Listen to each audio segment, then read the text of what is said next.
हाँ जी, dear students, today we will discuss about remaining portion of the chapter number 2, that is nutrition in animals। ਪਿਛਲੀ video ਦੇ ਵਿੱਚ ਆਪਾਂ ਨੇ ਕੁਝ ਪੜਿਆ ਨਿਊਟ੍ਰੀਸ਼ਨ ਇਨ ਐਨੀਮਲਸ ਦਾ ਕੁਝ ਪੋਰਸ਼ਨ ਇਸ ਵੀਡੀਓ ਦੇ ਵਿੱਚ ਕਰਾਂਗੇ। ਪਿਛਲੀ ਵੀਡੀਓ ਦੇ ਵਿੱਚ ਆਪਾਂ ਨੇ ਐਨੀਮਲ ਨਿਊਟ੍ਰੀਸ਼ਨ ਹੈ ਕੀ ਉਸ ਬਾਰੇ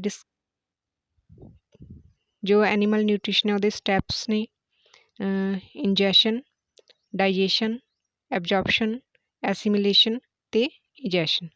इजैशन ते डाइजेशन बारे आपां पिछली वीडियो दे विच पढ़ चुके हैं।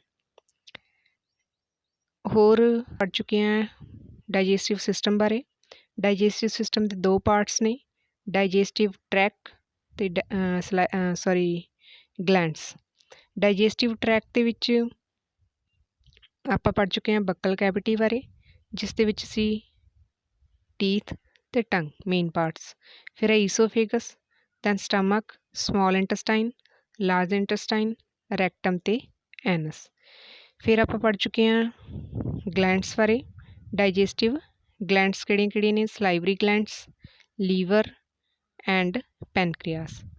जो भी सिक्रीशन है सलाइवरी ग्लैंड्स दे विचों जो भी सिक्रीट हुंदा है वो डाइजेस्ट करता है स्टार्च। फिर स्टमक दे विच आपां पढ़िया सी HCl सिक्रीट हुंदा है, कुछ एंजाइम्स सिक्रीट हुंदे ने, म्यूकस सिक्रीट हुंदा है। इस तरह लीवर है वो पाइल सिक्रीट करता है, पैनक्रियाज है पैनक्रियाटिक जूस सिक्रीट करते हैं, इंटेस्टाइन है उहदे विचों भी सिक्रीशन हुंदा हैगा। वो सब अलग अलग कंपोनेंट्स नूं डाइजेस्ट करते हैं, जो भी फूड के कंपोनेंट्स ने। अज आपां एब्जॉर्प्शन बारे पढ़ांगे। एब्जॉर्प्शन है कि सब तो पहले दी डेफिनेशन देखते हैं। The digested food is absorb by the walls of small intestine. This process is called absorption. जो भी फूड है वो डाइजेस्ट हो गया, डाइजेस्ट होने तो बाद उन्हें ब्लड विच जाना है। किस प्रोसेस के थ्रू जाएगा? एब्जॉर्प्शन के थ्रू। हुण एब्जॉर्प्शन दे विच मदद कौन करदा हैगा? The small intestine has finger like projection called villi having blood vessels. The villi help to increase the surface area for absorption. The absorbed material are carried by blood to different part of body and used by the body. This is called assimilation. जो भी small intestine है ਉਹਦੇ ਵਿੱਚ ਛੋਟੇ ਛੋਟੇ finger like projection ਹੁੰਦੇ ਨੇ ਜਿਨ੍ਹਾਂ ਨੂੰ ਵਿਲਾਈ ਕਿਹਾ ਜਾਂਦਾ ਹੈ। ਉਹ ਡਾਇਗਰਾਮ ਦੇ ਵਿੱਚ ਦਿਖਾਇਆ ਵੀ ਗਿਆ ਹੈ। ਵਿਲਾਈ ਦਾ ਛੋਟਾ ਜਿਹਾ ਪੋਰਸ਼ਨ ਸਮੋਲ ਇੰਟੈਸਟਾਈਨ ਦਾ ਛੋਟਾ ਜਿਹਾ ਪੋਰਸ਼ਨ ਜਿਹਦੇ ਵਿੱਚ ਵਿਲਾਈ ਦਿਖਾਏ ਗਏ ਨੇ ਅਤੇ ਵਿਲਾਈ ਦੇ ਵਿੱਚ ਕੀ ਹੈ? ਬਲੱਡ ਵੈਸਲਸ ਨੇ। ਜੋ ਵੀ ਡਾਈਜੈਸਟ ਹੋ ਗਏ ਕੰਪੋਨੈਂਟਸ ਕਾਰਬੋਹਾਈਡਰੇਟ, ਪ੍ਰੋਟੀਨ ਡਾਈਜੈਸਟ ਹੋਣ ਤੋਂ ਬਾਅਦ ਜੋ ਡਾਈਜੈਸਟਡ ਪਾਰਟੀਕਲ ਨੇ ਉਹ ਕਿੱਥੇ ਜਾਂਦੇ ਨੇ? ਬਲੱਡ ਦੇ ਵਿੱਚ ਜਾਂਦੇ ਨੇ। ਇਸ ਪ੍ਰੋਸੈਸ ਨੂੰ ਕੀ ਕਹਿ ਦਿੱਤਾ ਜਾਂਦਾ ਹੈਗਾ? ਐਬਜ਼ੌਰਪਸ਼ਨ ਕਹਿ ਦਿੱਤਾ ਜਾਂਦਾ ਹੈ। ਉਸ ਤੋਂ ਬਾਅਦ ਜੋ ਐਬਜ਼ੌਰਬ ਹੋਏ ਪਾਰਟੀਕਲਸ ਨੇ, ਕੰਪੋਨੈਂਟਸ ਨੇ, ਉਹਨੂੰ ਬੋਡੀ ਯੂਟੀਲਾਈਜ਼ ਕਰ ਲੈਂਦੀ ਹੈਗੀ। ਕਲਾਸ ਦੇ ਵਿੱਚ ਪੜ੍ਹਿਆ ਸੀ ਵੀ ਕਾਰਬੋਹਾਈਡਰੇਟ ਹੈ, ਫੈਟ ਹੈ, ਉਹ ਕੀ ਦਿੰਦੇ ਨੇ? ਐਨਰਜੀ ਦਿੰਦੇ ਨੇ। ਪ੍ਰੋਟੀਨ ਹੈ ਉਹ ਬੋਡੀ ਬਿਲਡਿੰਗ ਫੂਡ ਹੈ। ਇਹ ਕੀ ਹੋ ਗਿਆ? ਉਹਨਾਂ ਦਾ ਯੂਟੀਲਾਈਜੇਸ਼ਨ ਹੋ ਗਿਆ। ਠੀਕ ਹੈ। ਜੋ ਇਹ ਯੂਟੀਲਾਈਜੇਸ਼ਨ ਵਾਲੀ ਪ੍ਰੋਸੈਸ ਹੈ ਇਹਨੂੰ ਕੀ ਕਹਿ ਦਿੱਤਾ ਜਾਂਦਾ ਹੈਗਾ? ਐਸੀਮੀਲੇਸ਼ਨ। The absorbed material are carried by blood to different part of body and used by body. ਇਹਨਾਂ ਨੂੰ ਜੋ ਬਲੱਡ ਹੈ ਉਹ ਇਹ ਡਾਈਜੈਸਟਡ ਕੰਪੋਨੈਂਟ ਨੂੰ ਡਿਫਰੈਂਟ ਪਾਰਟ ਤੱਕ ਲੈ ਕੇ ਜਾਂਦਾ ਅਤੇ ਉਹ ਜੋ ਡਿਫਰੈਂਟ ਪਾਰਟਸ ਨੇ ਬੋਡੀ ਦੇ ਉਹਨਾਂ ਦੇ ਵਿੱਚ ਜੋ ਸੈਲਸ ਪਾਈਆਂ ਜਾਂਦੀਆਂ ਨੇ ਉਹ ਉਹਨੂੰ ਯੂਟੀਲਾਈਜ਼ ਕਰ ਲੈਂਦੀ ਹੈ। ਇਸ ਪ੍ਰੋਸੈਸ ਨੂੰ ਕੀ ਕਹਿ ਦਿੱਤਾ ਜਾਂਦਾ ਹੈਗਾ? ਐਸੀਮੀਲੇਸ਼ਨ। ਦੈਨ ਹੈ ਜੋ ਅਨਡਾਈਜੈਸਟਡ ਫੂਡ ਰਹਿ ਗਿਆ ਉਹ ਕਿੱਥੇ ਚਲਾ ਜਾਂਦਾ ਹੈ? ਲਾਰਜ ਇੰਟੈਸਟਾਈਨ ਦੇ ਵਿੱਚ। ਲਾਰਜ ਇੰਟੈਸਟਾਈਨ ਕੀ ਕਰਦੀ ਹੈ? ਕੁਛ ਪੋਰਸ਼ਨ ਵਾਟਰ ਦਾ, ਕੁਛ ਵਾਟਰ ਅਤੇ ਕੁਛ ਸਾਲਟਸ ਨੂੰ ਐਬਜ਼ੌਰਬ ਕਰਦੀ ਹੈ। In the large intestine water and some salts are absorb. ਇਸ ਸਲਾਈਡ ਦੇ ਵਿੱਚ ਐਬਜ਼ੌਰਪਸ਼ਨ ਵਾਲੀ ਸਪੈਲਿੰਗ ਆ ਉਹ ਮਿਸ ਹੈ। The remaining waste then pass to rectum and remain there as faeces. ਜੋ ਅਨਡਾਈਜੈਸਟਡ ਮਟੀਰੀਅਲ ਰਹਿ ਗਿਆ ਉਹ ਰੈਕਟਮ ਦੇ ਵਿੱਚ ਫੀਸਿਸ ਦੀ ਫੋਰਮ ਦੇ ਵਿੱਚ ਸਟੋਰ ਹੋ ਜਾਏਗਾ फिर किहड़ी प्रोसैस होएगी? इजैशन। इजैशन की है? It is remove through the anus from time to time. जो भी ये फीकल मैटर है, फीसिस है, ये टाइम टू टाइम बॉडी ਦੇ ਵਿੱਚੋਂ ਰਿਮੂਵ ਹੁੰਦਾ ਰਹੇਗਾ। ਇਸ ਪ੍ਰੋਸੈਸ ਨੂੰ ਕੀ ਕਹਿ ਦਿੰਦੇ ਆ? ਇਜੈਸ਼ਨ। ਹੁਣ ਇਜੈਸ਼ਨ ਦੀ ਕੀ ਡੈਫੀਨੇਸ਼ਨ ਹੋ ਗਈ? The removal of the faecal matter from the digestive tract is called egestion. ਠੀਕ ਹੈ, ਇਹ ਸਭ ਸੀਗਾ ਆਪਣੇ ਹਿਊਮਨ ਡਾਈਜੈਸਟਿਵ ਸਿਸਟਮ ਦੇ ਬਾਰੇ। ਨੈਕਸਟ ਥੋੜ੍ਹਾ ਜਿਹਾ ਪੋਰਸ਼ਨ ਜੋ ਐਨੀਮਲਸ ਨੇ ਉਹਨਾਂ ਦੇ ਵਿੱਚ ਡਾਈਜੈਸ਼ਨ ਕਿਸ ਤਰ੍ਹਾਂ ਹੁੰਦਾ ਹੈ, ਇਹ ਆਪਾਂ ਪੜ੍ਹ ਲੈਂਦੇ ਹਾਂ। डाइजेशन इन ग्रास ईटिंग एनिमल्स। जो भी एनिमल्स ग्रास खाते ने, घाह खाते ने, उन्हां दे विच डाइजेशन किस तरह हुंदा है? सब तो पहला जो ग्रास खाण वाले एनिमल्स ने उन्हां नूं की कह दित्ता जांदा है? रूमीनेंट्स कह दित्ता जांदा है। हुण किस तरह हुंदा हैगा ये देखदे हां। Grass eating animals like cow and buffalo quickly swallow the grass and store in separate part of the stomach that is called rumen। जो भी गावां मੱਝਾਂ ने ਉਹ ਇੱਕ ਵਾਰ ਫਟਾਫਟ ਗਰਾਸ ਨੂੰ ਖਾ ਲੈਂਦੀਆਂ ਨੇ ਤੇ ਉਹਨਾਂ ਦਾ ਸਟੋਰ ਉਸ ਗਰਾਸ ਦਾ ਸਟੋਰੇਜ ਹੋ ਜਾਂਦਾ ਹੈ, ਜੋ ਉਹਨਾਂ ਦਾ ਸਟਮਕ ਦਾ ਪੋਰਸ਼ਨ ਹੈ ਰੂਮਨ, ਉਹਦੇ ਵਿੱਚ। Here food is partially digested and is called cud. ਉੱਥੇ ਥੋੜ੍ਹਾ ਜਿਹਾ ਭੋਜਨ ਹੈ ਉਹ ਡਾਈਜੈਸਟ ਹੋ ਜਾਂਦਾ, ਉਸ ਤੋਂ ਬਾਅਦ ਉਹਨੂੰ ਕੀ ਕਿਹਾ ਜਾਂਦਾ ਹੈ? ਕਡ। Then the cow is brought back to mouth in small lumps and chewed। ਫਿਰ ਕੀ ਕਰਦੀ ਹੈ ਜਿਹੜੀ ਕਾਓ ਹੈ ਉਹ ਕਡ ਨੂੰ ਸਮਾਲ ਲੰਪਸ ਦੀ ਫੋਰਮ ਦੇ ਵਿੱਚ ਵਾਪਸ ਮਾਊਥ ਦੇ ਵਿੱਚ ਲੈ ਕੇ ਆਉਂਦੀ ਹੈ, ਉਹਨੂੰ ਚਬਾਉਂਦੀ ਹੈ ਅਤੇ ਵਾਪਸ ਫਿਰ ਤੋਂ ਉਹਨੂੰ ਪੇਟ ਦੇ ਅੰਦਰ ਲੈ ਜਾਂਦੀ ਹੈ। ਇਸ ਨੂੰ ਆਮ ਭਾਸ਼ਾ ਦੇ ਵਿੱਚ ਜੁਗਾਲੀ ਕਰਨਾ ਕਹਿ ਦਿੱਤਾ ਜਾਂਦਾ ਹੈਗਾ। ਦਿਸ process is called ਰਿਊਮੀਨੇਸ਼ਨ।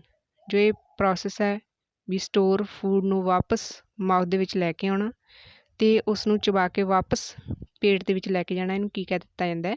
ਰਿਊਮੀਨੇਸ਼ਨ। The chewed food then pass into sac-like structure between the small intestine and large intestine।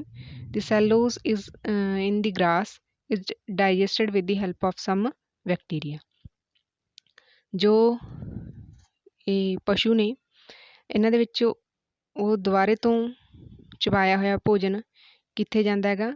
Small intestine ਅਤੇ ਲਾਰਜ ਇੰਟਸਟਾਈਨ ਦੇ ਵਿਚਾਲੇ ਸੈਕ ਲਾਈਕ ਸਟਰਕਚਰ ਹੁੰਦਾ ਹੈਗਾ, ਉਸ ਦੇ ਵਿੱਚ ਚਲਾ ਜਾਂਦਾ ਹੈ ਅਤੇ ਉੱਥੇ ਜੋ ਗਰਾਸ ਹੈ ਉਹਦੇ ਵਿੱਚ ਕੀ ਪਾਈ ਜਾਂਦੀ ਹੈ? ਸੈਲੂਲੋਜ਼। ਜੋ ਪਲਾਂਟਸ ਨੇ ਉਹਨਾਂ ਦੇ ਵਿੱਚ ਸੈਲੂਲੋਜ਼ ਪਾਈ ਜਾਂਦੀ ਹੈ। ਉਸ ਸੈਲੂਲੋਜ਼ ਦਾ ਡਾਈਜੈਸ਼ਨ ਕੌਣ ਕਰਦੇ ਨੇ? ਬੈਕਟੀਰੀਆ ਕਰਦੇ ਨੇ। ਇਸ ਤਰ੍ਹਾਂ ਜੋ ਰੂਮੀਨੈਂਟਸ ਨੇ ਉਹਨਾਂ ਦੇ ਵਿੱਚ ਭੋਜਨ ਦਾ ਡਾਈਜੈਸ਼ਨ ਹੁੰਦਾ ਹੈਗਾ। ਠੀਕ ਹੈ, ਕਿ ਇੱਕ ਵਾਰ ਰਿਪੀਟ ਕਰ ਲੈਂਦੇ ਹਾਂ। ਜੋ ਗਰਾਸ ਈਟਿੰਗ ਐਨੀਮਲਸ ਨੇ, ਰੂਮੀਨੈਂਟਸ ਨੇ, ਉਹ ਭੋਜਨ ਨੂੰ ਇੱਕ ਵਾਰ ਕੁਇਕਲੀ ਤੁਰੰਤ ਸਵਾਲ ਕਰ ਲੈਂਦੇ ਨੇ, ਉਸ ਦਾ ਰਿਊਮਨ ਦੇ ਵਿੱਚ ਸਟੋਰੇਜ ਹੋ ਜਾਂਦਾ ਹੈ। ਫਿਰ ਉਹ ਕੀ ਕਰਦੇ ਨੇ? ਫਿਰ ਤੋਂ ਉਸ ਭੋਜਨ ਨੂੰ ਜਿਹਦਾ ਥੋੜ੍ਹਾ ਜਿਹਾ ਡਾਈਜੈਸ਼ਨ ਹੋ ਜਾਂਦਾ, ਡਾਈਜੈਸ਼ਨ ਹੋਣ ਤੋਂ ਬਾਅਦ ਉਹਨੂੰ ਕਡ ਕਹਿ ਦਿੱਤਾ ਜਾਂਦਾ। ਉਸ ਕਡ ਨੂੰ ਰਿਊਮਨ ਦੇ ਵਿੱਚੋਂ ਵਾਪਸ ਮਾਊਥ ਦੇ ਵਿੱਚ ਲੈ ਕੇ ਆਉਂਦੇ ਨੇ ਅਤੇ ਫਿਰ ਉਹਨੂੰ ਫਿਰ ਤੋਂ ਚਬਾ ਕੇ ਪੇਟ ਦੇ ਵਿੱਚ ਲੈ ਕੇ ਜਾਂਦੇ ਨੇ। ਇਹ ਰਿਊਮੀਨੇਸ਼ਨ ਪ੍ਰੋਸੈਸ ਦੇ ਥਰੂ ਉਹਨਾਂ ਦੇ ਵਿੱਚ ਡਾਈਜੈਸ਼ਨ ਹੁੰਦਾ ਹੈਗਾ। ਫਿਰ ਹੈ amoeba. Feeding and digestion in amoeba. ਹੁਣ ਅਮੀਬਾ ਕੀ ਹੈ? ਇੱਕ ਸਿੰਗਲ ਸੈੱਲ ਆਰਗੈਨਿਜ਼ਮ ਹੈ ਜੋ ਕਿ ਪੌਂਡਸ ਦੇ ਵਿੱਚ, ਤਲਾਵਾਂ ਦੇ ਵਿੱਚ ਪਾਇਆ ਜਾਂਦਾ ਹੈ। ਇਹਦੀ ਸੈੱਲ ਦੇ ਵਿੱਚ ਕਿਹੜਾ ਪੋਰਸ਼ਨ ਹੁੰਦਾ ਹੈਗਾ? ਸੈੱਲ ਵਾਲ ਹੁੰਦੀ ਹੈ, ਸਾਈਟੋਪਲਾਜ਼ਮ ਹੁੰਦਾ ਹੈ, ਨਿਊਕਲੀਅਸ ਹੁੰਦਾ ਹੈ ਅਤੇ ਇੱਕ ਬਬਲ ਲਾਈਕ ਸਟਰਕਚਰ ਹੁੰਦੇ ਨੇ ਜਿਨ੍ਹਾਂ ਨੂੰ ਵੈਕਿਊਲ ਕਹਿ ਦਿੱਤਾ ਜਾਂਦਾ ਹੈ। ਅਮੀਬਾ ਕੀ ਕਰਦਾ ਹੈਗਾ?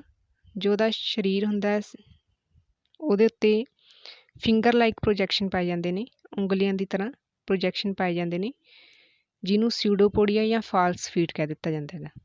ਉਹਨਾਂ ਦੀ ਮਦਦ ਨਾਲ ਉਹ ਭੋਜਨ ਨੂੰ ਟਰੈਪ ਕਰਦਾ ਹੈ ਅਤੇ ਉਹਨੂੰ ਆਪਣੇ ਅੰਦਰ ਲੈ ਜਾਂਦਾ ਹੈ, ਇੰਜੈਸ਼ਨ ਕਰ ਲੈਂਦਾ ਉਸ ਭੋਜਨ ਦਾ।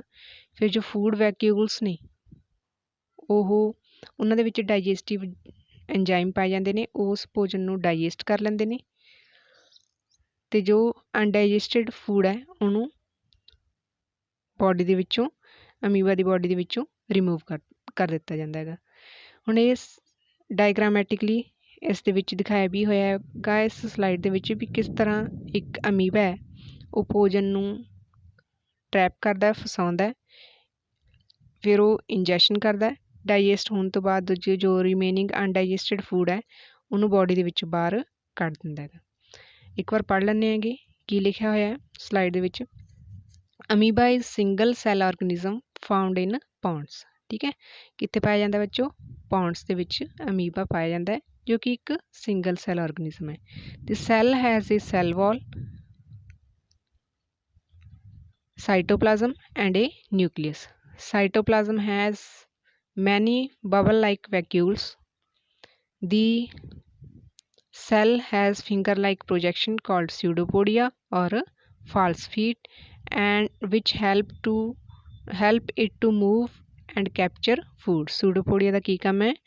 ਭੋਜਨ ਨੂੰ ਕੈਪਚਰ ਕਰਨਾ ਤੇ ਮੂਵ ਕਰਨਾ। ਜੋ ਸੂਡੋਪੋਡੀਆ ਉਹ ਅਮੀਬਾ ਨੂੰ ਮੂਵ ਕਰਨ ਦੇ ਵਿੱਚ ਵੀ ਮਦਦ ਕਰਦੇ ਨੇ, ਚੱਲਣ ਫਿਰਨ ਦੇ ਵਿੱਚ ਵੀ ਮਦਦ ਕਰਦੇ ਨੇ। ਫਿਰ ਕਿਸ ਤਰ੍ਹਾਂ ਫੀਡ ਕਰਦਾ ਹੈਗਾ, ਭੋਜਨ ਨੂੰ ਕਿਸ ਤਰ੍ਹਾਂ ਅਮੀਬਾ ਖਾਂਦਾ ਹੈਗਾ? When amoeba come near food particle pseudopodia is produced around the food particle. ਜਦੋਂ ਹੀ ਅਮੀਬਾ ਭੋਜਨ ਦੇ ਕੋਲੇ ਆਉਂਦਾ ਹੈ ਤਾਂ ਸਿਊਡੋਪੋਡੀਆ ਜਿਹੜੇ ਉਹ ਭੋਜਨ ਦੇ ਬਾਰ-ਬਾਰ ਘੁੰਮ ਜਾਂਦੇ ਨੇ।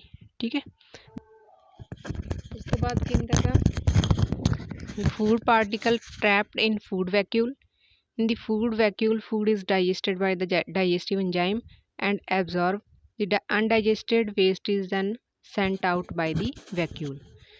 ਜੋ ਵੀ ਟਰੈਪ ਹੋਇਆ ਭੋਜਨ ਹੈ ਫੂਡ ਵੈਕਿਊਲ ਦੇ ਵਿੱਚ ਚਲਾ ਜਾਂਦਾ ਹੈ, ਉੱਥੇ ਡਾਈਜੈਸਟਿਵ ਐਂਜ਼ਾਈਮਸ ਦੇ ਥਰੂ ਡਾਈਜੈਸਟ ਹੋ ਜਾਂਦਾ ਹੈ, ਐਬਜ਼ੋਰਬ ਹੋ ਜਾਂਦਾ ਹੈ, ਅਤੇ ਜੋ ਅਨਡਾਈਜੈਸਟਡ ਫੂਡ ਆ ਉਹ ਰਿਮੂਵ ਹੋ ਜਾਂਦਾ ਬੋਡੀ ਦੇ ਵਿੱਚੋਂ। That is all about chapter number 2। Thank you.